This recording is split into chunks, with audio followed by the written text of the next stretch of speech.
నమస్తే, నేను Siddhu. Welcome to TV 45. బులెటిన్ల ముందుగా హెడ్లైన్స్ చూద్దాం. భారత్కు విశాఖ ఎంతో ప్రత్యేకమైన నగరమన్న మోదీ. విశాఖ ఓడరేవు చారిత్రాత్మకమైందన్న ప్రధాని మోదీ. ప్రధాని మోదీకి స్వాగతం పలుకుతున్నామన్న సీఎం జగన్. ఏపీకి పెద్ద మనసుతో ఎంతో చేస్తున్నారని కొనియాడిన సీఎం. తెలంగాణ సిపిఐ కార్యదర్శి కూనంనేని అరెస్ట్. మంచిర్యాలకు తరలించిన పోలీసులు. చెన్నైలో ఎడతెరిపి లేకుండా కురుస్తున్న వర్షాలు. వర్షంతో విలవిలలాడుతున్న చెన్నై నగరం. రైట్, ఇక డీటెయిల్స్ చూస్తే, మన్నెం వీరుడు అల్లూరి సీతారామరాజు 125వ జయంతి సందర్భంగా మిమ్మల్ని కలుసుకున్నానని, ఇప్పుడు మరోసారి మిమ్మల్ని కలుసుకునే భాగ్యం కలిగిందని ప్రధాని మోదీ అన్నారు. విశాఖలో నిర్వహించిన భారీ బహిరంగ సభలో ఆయన ప్రసంగిస్తూ ఈ వ్యాఖ్యలు చేశారు. ప్రియమైన సోదర సోదరిమణులారా అంటూ తన ప్రసంగాన్ని ప్రారంభించారు. అంతకుముందు 10,742 కోట్ల రూపాయల విలువైన ప్రాజెక్టులకు వర్చువల్గా శంకుస్థాపన చేశారు. దేశంలో విశాఖ ప్రత్యేకమైన నగరమన్నారు. రక్షణ, వ్యాపార, పారిశ్రామిక రంగాలలో విశాఖది కీలక పాత్ర అని ఆయన పేర్కొన్నారు. 10,000 కోట్ల రూపాయల ప్రాజెక్టులతో విశాఖ ఆకాంక్షలను నెరవేరుస్తున్నామన్నారు. మాజీ ఉపరాష్ట్రపతి వెంకయ్య నాయుడు, హరిబాబు ఎప్పుడు తనను కలిసినా ఏపీ అభివృద్ధిపైనే చర్చించేవారన్నారు. ఏపీ ప్రజలు అన్ని రంగాలలో తమ ప్రత్యేకతను చూపిస్తున్నారన్నారు. సాంకేతికత, వైద్య రంగాలలో ఏపీకి ప్రత్యేక గుర్తింపు ఉందని ప్రధాని మోదీ పేర్కొన్నారు. हर क्षेत्र में आंध्र प्रदेश के लोगों ने अपनी विशिष्ट पहचान बनाई है. ఇది చదువు గురించి అయినా గాని, వ్యాపార దృక్పథం గురించి అయినా గాని, సాంకేతిక రంగంలో గాని, వైద్య రంగానికి సంబంధించిందైనా గాని అన్ని చోట్ల ఆంధ్ర ప్రాంత ప్రజలు తమ ప్రత్యేక గుర్తింపు ప్రదర్శిస్తున్నారు. ये पहचान सिर्फ प्रोफेशनल क्वालिटी की वजह से ही नहीं बनी, बल्कि ये उनके मिलनसार व्यवहार की वजह से बनी है. आंध्र प्रदेश के लोगों का खुश मिजाज और जिंदा दिल व्यक्तित्व हर किसी को उनका मुरीद बना देता है. ఈ గుర్తింపు వృత్తిపరమైన లక్షణాల కారణంగా కాక వాళ్ళ యొక్క కలుపుకోరుతనం కారణంగా ఏర్పడింది. ఆంధ్రప్రదేశ్ ప్రజల యొక్క ఉల్లాసవంతమైన ఉన్నతమైన వ్యక్తిత్వం వాళ్ళని అలా మెచ్చుకునేలా చేస్తుంది. तेलुगु भाषी लोग हमेशा बेहतर की तलाश में रहते हैं और हमेशा बेहतर करने की कोशिश करते रहते हैं. मुझे खुशी है कि आज यहाँ जिन विकास परियोजनाओं का शिलान्यास और लोकार्पण हुआ है वो भी आंध्र प्रदेश में प्रगति की गति को और बेहतर करेगी. తెలుగు ప్రజలు ఎప్పుడు కూడా అందరి బాగు కోసం వెతుకుతూ ఉంటారు, అలాగే బాగు చేయడం కోసం కృషి చేస్తుంటారు. నాకు చాలా సంతోషంగా ఉంది. ఈరోజు అభివృద్ధి కార్యక్రమాల యొక్క శంకుస్థాపన జాతికి అంకితం చేసిన విషయంలో ఆంధ్ర ప్రాంతం యొక్క అభివృద్ధి మెరుగుపడడానికి దోహదపడతాయని చెప్పి భావిస్తున్నాను. साथियों, आजादी के अमृत काल में देश विकसित भारत के लक्ष्य को लेकर विकास के रास्ते पर तेजी से आगे बढ़ रहा है. మిత్రులారా, మనం స్వతంత్ర దినోత్సవం యొక్క అమృత కాలంలో ఉన్నాం. వికసించిన భారత అనే లక్ష్యంతో అభివృద్ధి పదంలో ముందుకి తోసిపోతున్నాం. विकास की ये यात्रा बहुआयामी है. इसमें सामान्य मानवीय के जीवन से जुड़ी जरूरतों की चिंता भी शामिल है. इसमें सबसे बेहतर आधुनिक इंफ्रास्ट्रक्चर का निर्माण भी शामिल है. దేశ ప్రగతి రథసారథి నరేంద్ర మోదీ సహృదయంతో ఏపీని అన్ని విధాలా ఆదుకోవాలని ఏపీ సీఎం జగన్మోహన్ రెడ్డి కోరారు. విశాఖపట్నం ఏయూ ప్రాంగణంలో నిర్వహించిన భారీ బహిరంగ సభలో ప్రధాని మోదీతో వేదికను పంచుకున్నారు. ఈ సందర్భంగా సీఎం జగన్ మాట్లాడుతూ ఏపీ సంక్షేమం అభివృద్ధి దిశగా దూసుకెళ్లిందని సీఎం జగన్ తెలిపారు. కేంద్ర ప్రభుత్వంతో మా అనుబంధం రాజకీయాలకు అతీతమని ఆయన అన్నారు. ఏపీ విభజన గాయం నుంచి ఇంకా కోలుకోలేదని ఆయన వివరించారు. ఏపీని తగిన విధంగా కేంద్రం ఆదుకోవాలని సీఎం జగన్ కోరారు. ఇంకా కోలుకోలేదు సార్. మా గాయాలు మానేలా మా రాష్ట్రం జాతీయ స్రవంతితో పాటు అభివృద్ధి చెందడానికి వీలుగా మీరు సహృదయంతో విశాల హృదయంతో చేసే ప్రతి ఒక్క సహాయం, మీరు మా రాష్ట్రానికి ప్రత్యేకంగా ఇచ్చే ప్రతి సంస్థ, మీరు మా రాష్ట్రానికి అదనంగా ఇచ్చే ప్రతి రూపాయి మా రాష్ట్ర పునర్నిర్మాణానికి గొప్పగా ఉపయోగపడుతుందని ఈ సందర్భంగా మనవి చేస్తూ ఉన్నాను సార్. మీరు మా రాష్ట్రం కోసం, మా ప్రజల కోసం చేసే ఏ మంచైనా కూడా ఈ రాష్ట్రం, ఈ ప్రజానికం ఎప్పటికీ కూడా గుర్తు పెట్టుకుంటుంది అని చెప్పి మనవి చేస్తూ ఉన్నాను. అలాగే ఇక్కడ ఇంకొక విషయం కూడా చెప్పాలి సార్.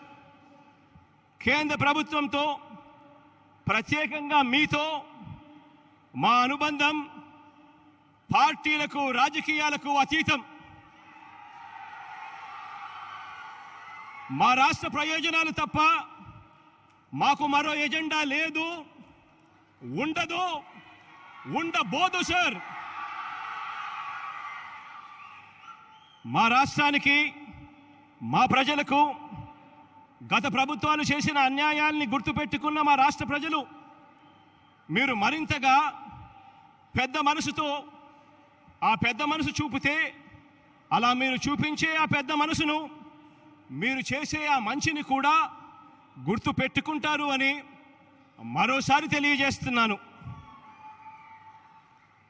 సార్. ఈ రాష్ట్ర ప్రజలందరి తరఫున రాష్ట్ర అభివృద్ధి దృష్ట్యా, రాష్ట్ర శ్రేయస్సు దృష్ట్యా ఇవాళ కానివ్వండి, ఇంతకుముందు పలు సందర్భాలలో కానివ్వండి, విభజన సంబంధించిన హామీల దగ్గర నుంచి, పోలవరం నుంచి ప్రత్యేక హోదా వరకు, విశాఖపట్నం స్టీల్ ప్లాంట్ నుంచి రైల్వే జోన్ వరకు, ఇలా పలు అంశాల మీద పలు సందర్భాలలో మీకు చేసిన పలు విజ్ఞప్తులు మీరు సానుకూలంగా పరిగణలోకి తీసుకుని పెద్ద మనసుతో వాటినన్నింటినీ కూడా పరిష్కరించాలని మనసారా కూడా కోరుకుంటూ, మంచి చేసే మన ప్రభుత్వానికి నిరంతరం దేవుడి దయ, ప్రజలందరి చల్లని దీవెనలు, పెద్దలైన మీ ఆశీస్సులు ఎల్లప్పుడూ లభించాలని ఆశిస్తూ సెలవు తీసుకుంటా ఉన్నాను.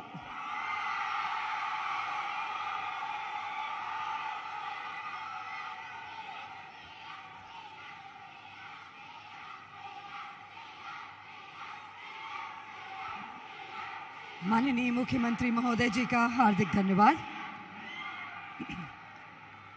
माननीय प्रधानमंत्री जी के नेतृत्व में भारत सरकार के अथक प्रयासों से आज इस शुभ अवसर पर कई विकास परियोजनाओं का माननीय प्रधानमंत्री जी द्वारा शुभारंभ करने का अवसर प्राप्त हुआ है।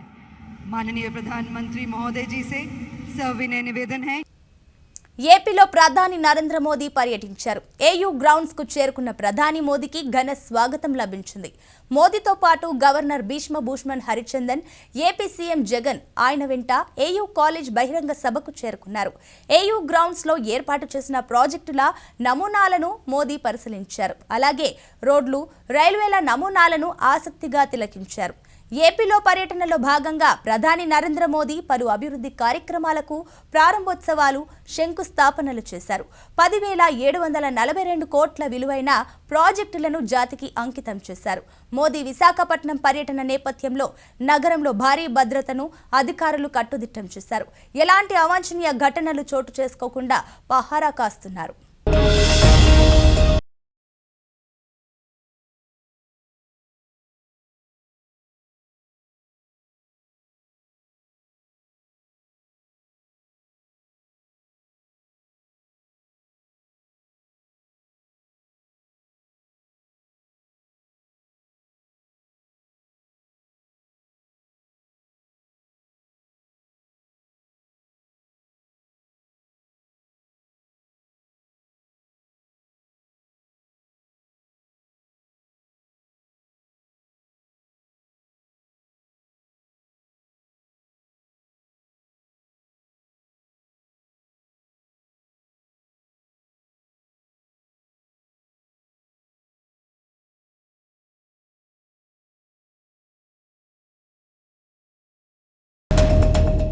ప్రధాని మోదీ పర్యటన నేపథ్యంలో రాష్ట్ర వ్యాప్తంగా సిపిఐ ప్రజా సంఘాల నేతల అరెస్టులపై ఆ పార్టీ రాష్ట్ర కార్యదర్శి కూనంనేని సాంబశివరావు ఆగ్రహాన్ని వ్యక్తం చేశారు.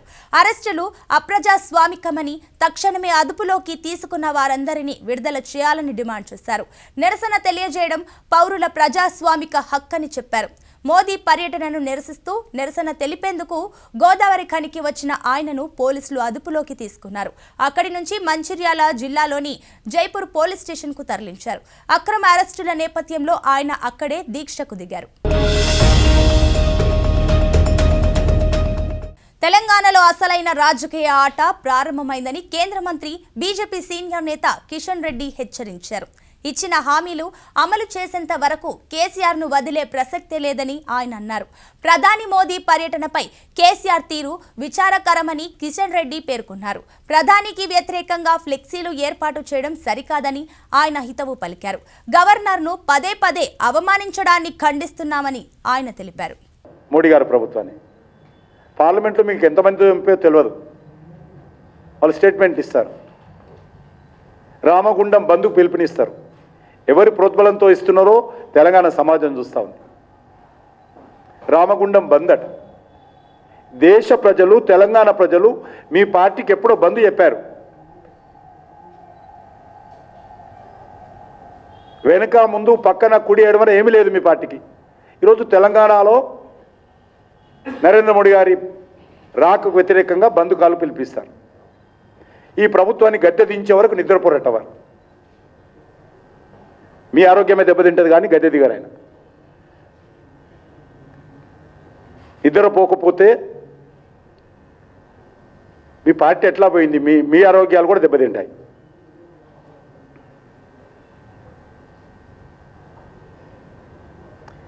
ఈరోజు కల్వకుంట్ల కుటుంబం దుర్మార్గంగా, నిస్సిగ్గుగా ఈ యొక్క అనేక అంశాల మీద వ్యవహరిస్తూ ఉంది.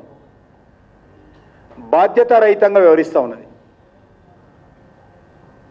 ప్రగతి భవన్లో డ్రాఫ్టింగ్ జరుగుతున్నది. ఫ్లెక్సీలకు డిజైన్ ప్రగతి భవన్లో జరుగుతూ ఉన్నాయి. బినామీ పేర్ల మీద ఫ్లెక్సీలు పెడతా ఉన్నారు. ఇది ఒక మంచి సాంప్రదాయమా? ఈరోజు తెలంగాణ సమాజం ఆలోచించాలి.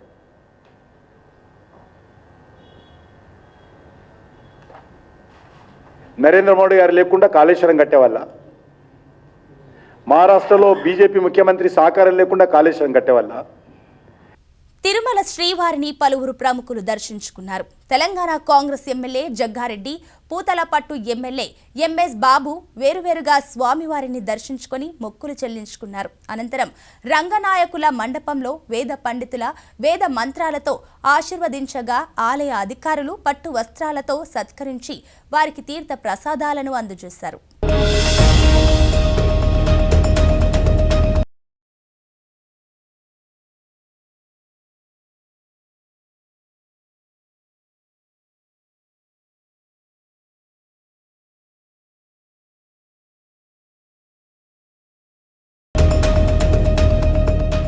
ఆంధ్ర ఒడిశా సరిహద్దుల్లో మావోయిస్టులకు పోలీసుల మధ్య జరిగిన ఎదురు కాల్పుల్లో 2 మావోయిస్టులు మృతి చెందారు. ఈ ఎదురు కాల్పుల్లో కొంతమంది మావోయిస్టులు తప్పించుకోగా వారి నుంచి భారీ పేలుడు సామాగ్రిని పోలీసులు స్వాధీనం చేసుకున్నారు. బోయిపరిగూడ పిఎస్ పరిధిలోని మలిపాడు అటవీ ప్రాంతంలో మావోయిస్టుల క్యాంపుపై పోలీసులు దాడి చేయగా 2 ఎదురు కాల్పులకు పాల్పడ్డారు.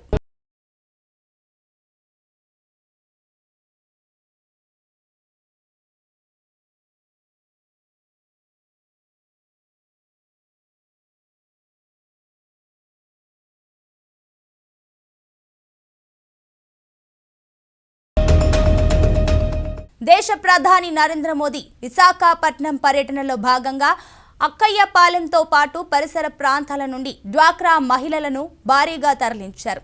మోదీ బహిరంగ సభను విజయవంతం చేసేందుకు వైసీపీ కార్పొరేటర్ల ఆధ్వర్యంలో వందలాది ఆటోలతో భారీ జన సమీకరణ చేశారు.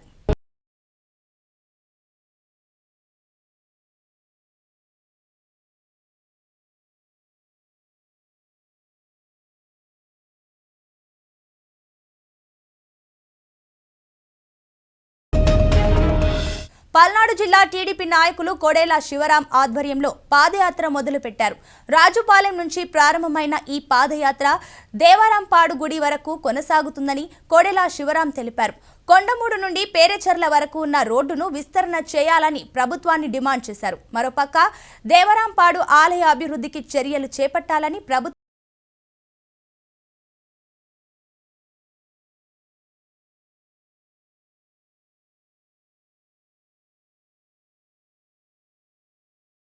విశాఖ ఉక్కును ప్రభుత్వ రంగంలోనే కొనసాగించాలని సిపిఐ జిల్లా కార్యదర్శి సభ్యులు కేంద్ర ప్రభుత్వాన్ని డిమాండ్ చేశారు.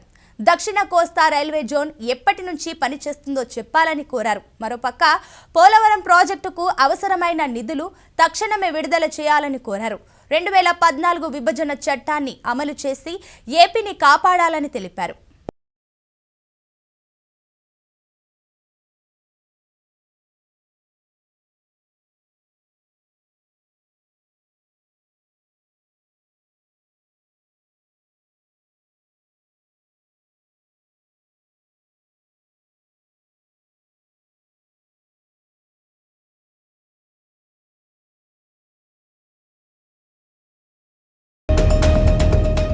తిరుపతిలో జనసేన నేత కిరణ్ రాయల్ ను పోలీసులు అరెస్టు చేశారు. తిరుచానూరు పోలీసులం అంటూ కొందరు వచ్చి ఇంట్లో వాళ్లను బంధించి కిరణ్ రాయల్ ను బలవంతంగా తీసుకువెళ్లారు. జనసేన నేతలు వెంటనే తిరుచానూరు పోలీసులను సంప్రదించగా తమకు సంబంధం లేదంటూ స్పష్టం చేశారు. దీంతో హుటాహుటిన కిరణ్ కుటుంబ సభ్యులు జనసేన నేతలు ఎస్పీ కార్యాలయానికి చేరుకున్నారు. వారెంట్ ఉంది, సైన్ పెట్టాలి అని చెప్పి కాల్ చేశారు. మేము కానిస్టేబుల్ ఇంటి దగ్గరకు వస్తున్నామని చెప్పారు. కాసేపు అయిన తర్వాత మాకు అడ్రస్ తెలియటం లేదు అంటే మీరు ఎవరు కొత్త కానిస్టేబుల్ అని అడిగితే మేము అవునండి స్టేషన్ కొత్తగా వచ్చామని చెప్పారు. సరే మేమే మనిషిని పంపించాం తీసుకొని రమ్మని చెప్పి అతను ఇంటికి వచ్చాడు. ఇంటికి వచ్చి మేము లోపల నుంచి పెన్ తీసుకొచ్చి ఇస్తున్నాము, మిమ్మల్ని బయట రానికుండా గడి పెట్టేసి అతన్ని ఇద్దరున్న వాళ్ళు సింహాచలం పుణ్యక్షేత్రంలోని శ్రీ లక్ష్మీ నరసింహస్వామి దేవస్థానంలో వేద పండితులు వేద మంత్రాల మధ్య మంగళ వాయిద్యాలతో శాస్త్రోక్తంగా అర్జిత సేవలను ఘనంగా నిర్వహించారు. అర్చకులు వేకువజామున స్వామివారికి సుప్రభాత సేవతో మేల్కొలిపి ప్రాంతకాల పూజలు సాంప్రదాయబద్ధంగా నిర్వహించారు. శ్రీ గోవిందరాజు స్వామివారిని సర్వంగా సుందరంగా అలంకరించి గరుడవారి వేదికపై ప్రతిష్ఠించారు. వేలాదిగా తరలివచ్చిన భక్తులు స్వామివారి అర్జిత సేవలో పాల్గొని తరించారు.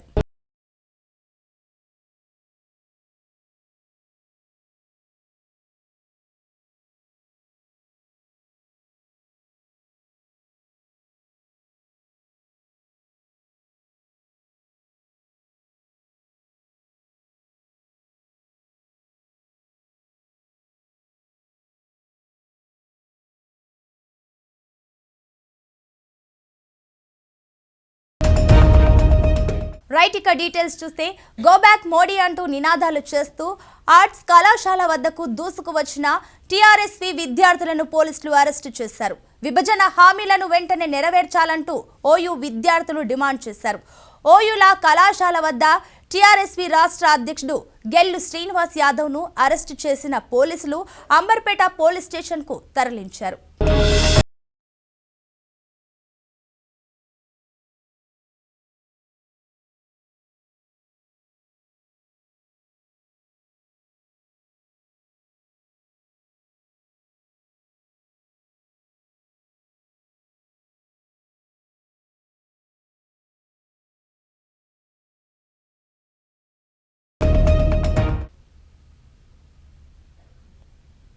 రైట్, ఇక ఇవి ఇప్పటి వరకు ఉన్న bulletin updates. Keep watching TV45.